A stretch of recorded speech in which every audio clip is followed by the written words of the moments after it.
Welcome back to the North American Province War. Today we'll be doing another war for you guys. Alright, who will we get today? Vermont. Vermont has a few places to go. They go to New Hampshire, Massachusetts, New York, or Quebec. Let's see which direction they're going to go. Okay, looks like they're going northeast.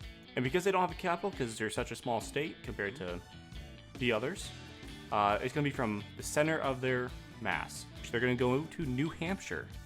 So we're going to spin to see how many territories they're going to take. 4. So New Hampshire has a lot in stake here. Let's see the size of military that Vermont can bring to this battle.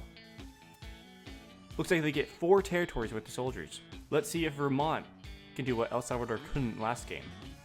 Okay, Vermont has set up their attack.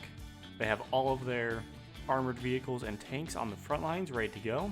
All their soldiers lined up behind that. They will be doing a somewhat two-prong attack as they enter into the town, entering the left side and the right side individually. New Hampshire has all of their defenses lined up all the way back to the far side of the town.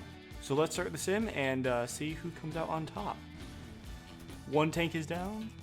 Wow. Vermont had lost a couple tanks at the beginning. However, they clapped back pretty fast by taking out a tank themselves. However, the loss of armored vehicles is quite stagnant for Vermont. They are moving their tanks over to the center of the town in the hopes that this will help balance out the battle.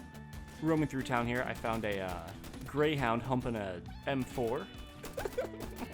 Vermont seems to have a pretty good push here on both fronts of the battle. They're pushing pretty far up on the farmlands with help of their armored vehicles. While on the right side, they don't have as many armored vehicles, they do have quite a few bazooka men, and that's helping them to push and destroy some of the barricades that are blocking the enemy soldiers. They finally broken through their first line of defense.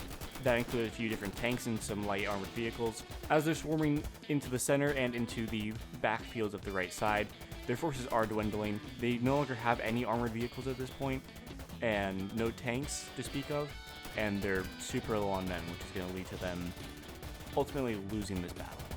After a long fought battle, looks like Vermont loses. Oh, but they have a Greyhound still!